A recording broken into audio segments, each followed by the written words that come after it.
ungena ungekho clear ngoba kufuneka emzini wakho ukhonze uThixo. Ngekho clear yazi uba kuzoba ngumshado othi ngoku uThixo abeke wena ezindoda inhloko yekhaya, ukubiza amanye amadoda azazolinisa, ubekwe wena ezinhloko yekhaya. Yi-disorder ukuba emzini kukhona umama, ube ngumama owazalwa uKristu, ibe indoda ingazalwa uKristu. I-disorder leyo ekufuneka ba kabuza ingxaki uThixo avusa utata umnikazi womzi avuka thandaza. Ngoba ingxaki ke uyofumana uba uthi uThixo asefikile ngoba uThixo uyihloniphi i-order. Akafiki akathethi nomama ekhaya engathethanga notata. Akakwazi ukuthi athethe naye. Ufika athethe notata kube kanti utata angalivi izwi likaThixo ngoba uyinhloko engenanhloko, ngoba inhloko yendoda ngoba ikhanda lendoda kuKristu. Therefore if ever indoda ayiconnectekanga kuKristu ayizumva xa ithetha. Kwavuka ekuseni ebusuku ngo-12 kuthandaza umama utata ulele. I-disorder esekhaya leyo. Botata bobaba buyelane kuThixo. Uthi xa ithetha uPawulos uthi indoda iluzuko nomfanekiso kaThixo. Ngamanye amazwi tatam, if ever njengoba ufunze uThixo uthi kubaleka uye kwi-enemy, uye kuSathane, you are destroying abantwana bakho, you are destroying your family. Madoda, amandla sinike wona uThixo akafani nawanike abantu besifazane. Thina sinamandla, njengoba sinamandla physical, sinamandla na spiritual. Kukhona imfazwe ezongena emizini yethu ziqhophozele. Nabo mama uyathandaza sikodwa bezothi xa bekuthandaza utata umnikazi womzi sikakwazi ungena.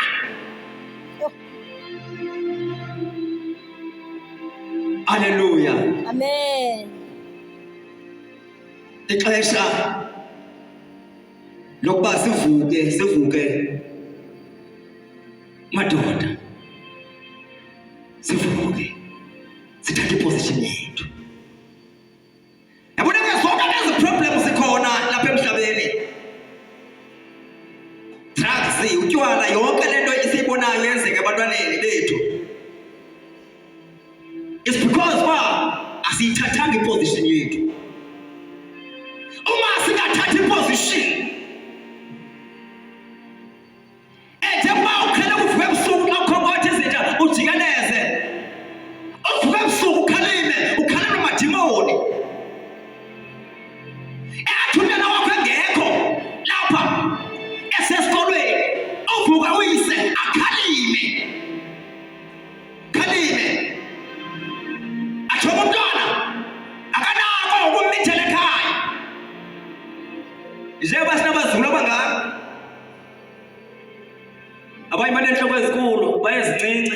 it's because they lose their position as bana baba. Asibuye batata serious spiritual ngoba imfazwe ezikhona ngoba zikho physical, imfazwe ezikhona ngoba spiritual. Therefore ngoba awukwazi ngisho engathomba ojima bese sigona yakwazi ukulwa imfazwe zakwamoya. You need to be fit spiritual. You need to be fit spiritual. Ungathi hayi ayomntanam sonzwa msemhlangeni mntanami, izokhuleka manje ngapha emhlangeni. Espiritual asinandaba naloo nto leyo. Uzofike phaa uyothembula umithi ngwapho mhlanga. Because le mfazwe yakwamoya. Thina abantu bakamoya. Mfazwe yakwamoya. Mfazwe yakwamoya.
Hallelujah. Amen. Amen. Yabulela.